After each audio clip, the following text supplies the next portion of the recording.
Welcome to our channel. Today we how to configure ChargePoint Home Flex for scheduled control step by step clearly. To begin configuring your ChargePoint Home Flex for scheduled control, open the ChargePoint app on your smartphone. Ensure you are logged into your account. Find and select your ChargePoint Home Flex charger from the list of devices. Once selected, navigate to the Settings menu. Look for the Schedule option in the settings. Tap on Schedule to begin the configuration process. You will see options for setting a charging schedule.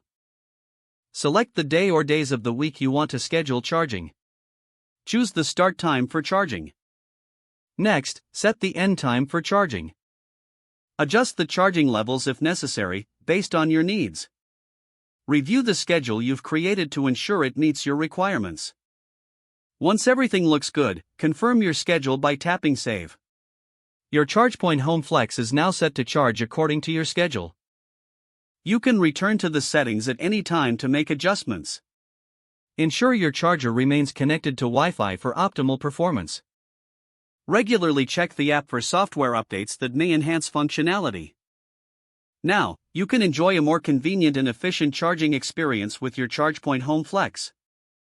If the page does not load, refresh the browser or try again in a private or incognito. Make sure you are using the correct email address, then retype it carefully to avoid small typos. If your password is not accepted, use the reset option and create a new strong password you can remember. Check your spam folder for verification or security emails, then complete any requested confirmation steps. Enable two-factor authentication if available to improve account security and reduce unauthorized access risk.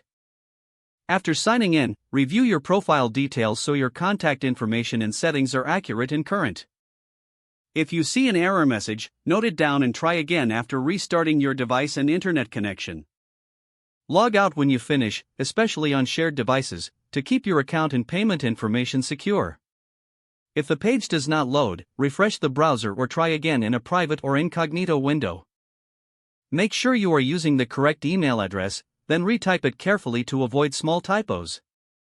If your password is not accepted, use the reset option and create a new strong password you can remember. Don't forget to like this video and subscribe to our channel for more step-by-step tech guides.